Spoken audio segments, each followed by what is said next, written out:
நான் சோள மாவு பணியாரத்துக்காக எப்படி பண்ணுறதுன்னு சொல்கிறேங்க. கேரட்டு, பீன்ஸு, முட்டைக்கோஸு, வெங்காயம் கட் பண்ணி வச்சுக்கலாம்.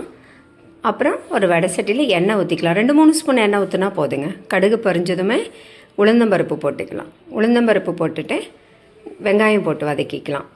வெங்காயம் போட்டு வதக்கிட்டு காய்கறிலாம் போட்டுடலாங்க.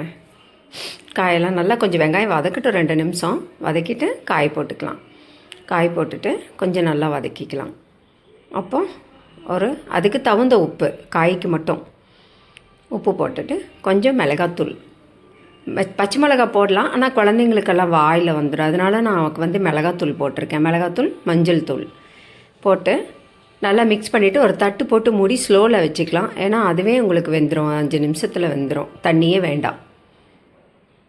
அதுக்கப்புறம் மாவில் ஆற விட்டுட்டு மாவில் எடுத்து கொட்டிக்கணுங்க.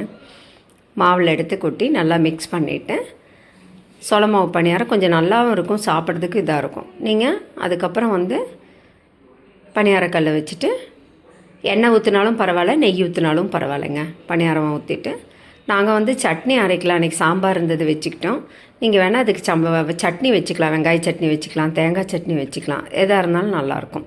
நீங்களும் ஒரு முறை ட்ரை பண்ணி பாருங்கள். நாங்கள் சிறுதானியத்துலலாம் அடிக்கிறக்க இப்படி செய்வோம்.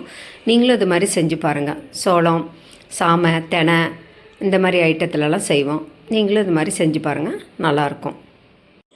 நீங்கள் சிறுதானியத்தில் செய்யாட்டியும் நம்ம அரிசி உளுந்து மாவு கூட மிச்சமாயிடுச்சு அப்படின்னா அது மாதிரி காய்கள்லாம் போட்டுக்கலாம். நீங்கள் கூட இன்னும் கேரட்டு, பீன்ஸ் கூட அந்த பீட்ரூட்டு கூட போட்டுக்கலாம்.